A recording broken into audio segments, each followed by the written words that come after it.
مطلب society in کو accept نہیں کر رہی ہوتی، تو ان کے ساتھ کسی بھی قسم کا کوئی بھی ٹارچر کر لو کوئی مسئلہ نہیں ہوتا. تو یہ زیادہ تر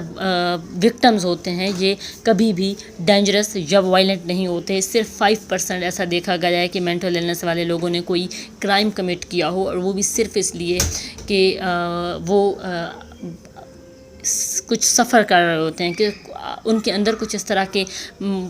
چیزیں چل رہی ہوتی ہیں کہ اس کی وجہ سے وہ بہت ایموشنل ہو جاتے ہیں یا بہت اگریسو ہو جاتے ہیں. اور وہ بھی صرف 5% لوگوں میں دیکھا گیا، ادروائز ایسی کوئی بات نہیں ہے. میتھ نمبر 3 جو ہے وہ یہ ہے کہ بائی پولر ڈس آرڈر ایک سائیکالوجیکل ڈس آرڈر ہے، جس میں بیسیکلی موڈ جو ہے وہ بہت فلیکچویٹس ہو رہا ہوتا ہے، یا موڈ سوئنگز کہہ سکتے ہیں، بٹ فار لانگ ٹائم، بہت لمبے ٹائم کے لیے، ویکس 2 ویکس اور اس طرح سے ہوتے ہیں. تو بہت سے لوگوں کو لگتا ہے کہ جو بائی پولر ڈس آرڈرس کے لوگ ہوتے ہیں وہ موڈی ہوتے ہیں، مطلب ان کا موڈ ہوتا ہے تو وہ کچھ بھی کرتے ہیں. اور یہ بائی پولر ڈس آرڈر والے جو لوگ ہوتے ہیں، یہ بائی پولر ڈس آرڈر کوئی ڈس آرڈر نہیں ہے، بلکہ یہ لوگ موڈی ہوتے ہیں اور یہ اس طرح سے ریئیکٹ کر رہے ہوتے ہیں. یہ ایک میتھ ہے جو لوگوں کے درمیان پایا جاتا ہے، لیکن فیکٹ یہ ہے، یا جو حقیقت ہے وہ یہ ہے کہ یہ کوئی موڈ سوئنگز نہیں ہوتے. یہ بائی پولر ڈس آرڈر ایسا نہیں ہوتا کہ بس صبح اور شام اور یا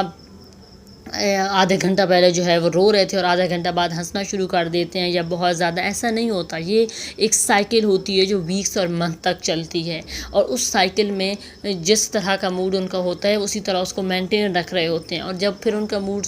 چینج ہو جاتا ہے تو وہ اس طرح سے ریئیکٹ کرنے لگ جاتے ہیں. تو یہ ایک ڈس آرڈر ہے جس کے کچھ سمٹمز ہیں، جس کے کچھ فیز ہیں، بلکہ یہ ڈرامہ نہیں ہے کہ اس میں آپ جو ہے وہ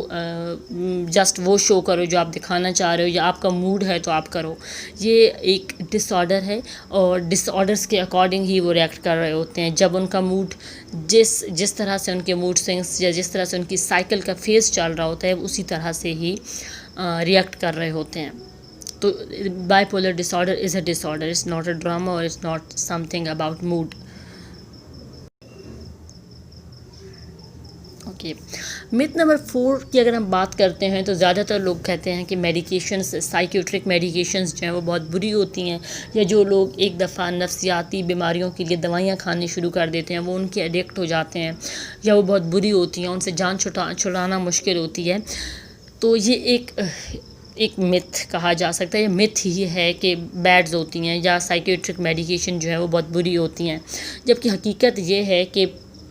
سائیکیٹرک میڈیکیشن کبھی بھی ہارمفل نہیں ہوتی. یہ بالکل دوسری کسی بھی میڈیکیشن کی طرح ہوتی ہیں. جیسے آپ کسی بھی دوسری بیماری کے لیے، فیور کے لیے ہارٹ ایشوز کے لیے، کسی بھی دوسری بیماری کے لیے آپ میڈیکیشن لیتے ہیں، اور جب وہ بیماری صحیح ہو جاتی ہے تو آپ میڈیکیشن چھوڑ دیتے ہیں. سم ٹائم لوگ ڈیولپ کر لیتے ہیں، ایڈکشن ڈیولپ کر رہے ہوتے ہیں. وہ صرف ایک ایسوسیشن کہہ سکتے ہو آپ، یا ایک ٹرسٹ ہو جاتا ہے میڈیکیشن پہ کہ شاید میں اسی کی وجہ سے صحیح ہوں، اور جس دن میں یہ چھوڑوں گا تو دوبارہ سے وہ ایشو آنے لگ جائیں گے. تو لوگ اس چیز کو نہیں چھوڑتے. موسٹلی ایسا دیکھا گیا ہے کہ لوگ جو ہے وہ جب صحیح ہو جاتے ہیں تو میڈیکیشن کی ایڈکشن کم ہوتی ہے، چھوڑ دی جاتی ہیں. لیکن اگر ایڈکشن ہو بھی رہی ہے تو وہ ایک میڈیکیشن کے ساتھ جو ہے وہ جب انسان ریکور ہو جاتا ہے تو اس کو یہی لگتا ہے کہ اب میڈیکیشن چھوڑے گا تو کچھ ہو جائے گا. تو بالکل سائیکیٹرک میڈیکیشن کے ساتھ بھی ایسا ہی ہوتا ہے. یہ مینٹل ایلنسز کو بالکل ویسے صحیح کرتی ہیں جیسے کوئی بھی میڈیسن کسی بھی میڈیکل ایشو کو صحیح کرتی ہے، اور اس کا کوئی جو ہے وہ سائیڈ ایفیکٹ نہیں ہوتا. کوئی اس طرح کا کوئی سائیڈ ایفیکٹ نہیں ہوتا کہ اس میں آپ ایک دفعہ سے چلے گئے تو پھر بے شک آپ صحیح ہو جائیں گے، لیکن کبھی یہ دوائیاں نہیں چھوڑیں گے اور یہ بہت بری ہوتی ہیں، ان سے یہ بیماری لگ جاتی ہے تو وہ بیماری لگ جاتی ہے. یہ صرف جو ہے وہ کہنے کی بات ہے، حقیقت میں ایسا کچھ بھی نہیں ہے. اگر آپ کو نیڈ ہے تو go to your doctor and take medication, because without medication کچھ بھی نہیں ہوگا، آپ کی کوئی ہیلپ نہیں ہوگی. تو جس طرح سے آپ کا ڈس آرڈر جتنا سیویئر ہوگا، اگر ویل اینڈ گڈ، اگر وہ میڈیکیشن کے بغیر صحیح ہو رہا ہے یا جسٹ تھراپی سے صحیح ہو رہا ہے، بٹ اگر آپ کو ضرورت ہے تو go and take medication, because اس کے بغیر آپ صحیح نہیں ہوں گے. تو اس میں بیڈ یا گڈ والی بات نہیں ہے، یہ بالکل دوسری کسی بھی میڈیکیشن کی طرح ہوتی ہیں، اور آپ کی بیماری کے اکارڈنگلی آپ کو لینی چاہیے. میتھ نمبر 5 جو ہمارے لوگوں کے درمیان میں پایا جاتا ہے وہ یہ ہے کہ اگر آپ مینٹل النس کے لیے ایک دفعہ کسی بھی ہیلپ کے لیے چلے گئے، لائک آپ نے کسی سائیکالوجسٹ یا سائیکیٹرک کو اپروچ کیا اور آپ نے ہیلپ لینا شروع کر دی، تو آپ کو جو سمٹمز ہوں گے وہ بڑھتے جائیں گے یا وہ ورس ہوتے جائیں گے، کیونکہ آپ دوسروں پر ڈپینڈ ہو گئے ہیں اور اب آپ کبھی بھی صحیح نہیں ہوں گے، بلکہ آپ کی بیماری ورس سے ورس ہوتی جائے گی۔ یہ سوچتے ہیں، لوگوں کی سوچ ہوتی ہے، جبکہ اگر ہم حقیقت کی بات کریں تو ایسا کچھ بھی نہیں ہے۔ اگر لوگوں کو اگر کوئی سفر کر رہا ہے مینٹل النیسز سے اور اس کے پاس یہ اویئرنیس بھی ہے، وہ یہ جانتا بھی ہے کہ اگر وہ میڈیکیشنز کے لیے یا کسی بھی قسم کی کوئی ہیلپ سیک آؤٹ کرتا ہے تو وہ صحیح ہو جائے گا، تو یہ بہت زیادہ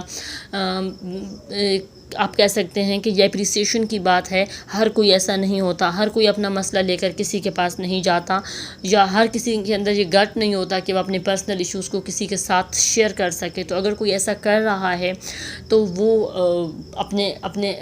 سمٹمز کو ورس کرنے کے لیے یا اس کے سمٹمز سے ورس نہیں ہوں گے، یا وہ ڈیپینڈنٹ نہیں ہو رہا کسی دوسرے پر، اسے جسٹ ایک سجیشن چاہیے ہوتی ہے، جسٹ ایک ایڈوائس چاہیے ہوتی ہے جو مے بی اس کے اپنے دماغ میں نہیں آ رہی ہوتی، یا مے بی وہ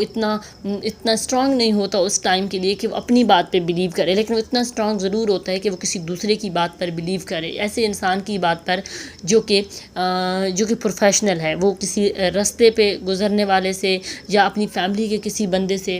کوئی بھی مشورہ لے گا، مے بی ججمنٹس کی یا بائسنس کی بیس پہ اس کو کچھ غلط مشورہ بھی مل سکتا ہے، یا ایون لوگوں کو اتنی نالج نہیں ہوتی اور کوئی اس کو غلط چیز بھی بتا سکتا ہے، تو اس سے بہتر ہے کہ آپ جائیں اپنے لیے ہیلپ لیں، اور اس میں کوئی شرمندگی نہیں ہے، یا اس میں بلکہ آپ تو اگر آپ میڈیکیشن یا کچھ بھی لے رہے ہیں تو آپ اسٹگما بریک کر رہے ہیں، آپ اپنی لائف کے لیے لڑ رہے ہیں، تو یہ بہت اچھی بات ہے۔ اس میں کوئی ایسی چیز نہیں ہے کہ آپ نے اگر ایک دفعہ اس ہیلپ کے لیے ایک دفعہ ماہر نفسیات کے کلینک میں قدم رکھ لیے تو دوبارہ آپ کبھی زندگی میں واپس اپنی لائف کی طرف نہیں جا سکتے، ایسا کچھ بھی نہیں ہے۔ یہ صرف اور صرف ایک متھ ہے جو کہ سوسائٹی میں پایا جاتا ہے ریگارڈنگ مینٹل ہیلتھ ایشوز۔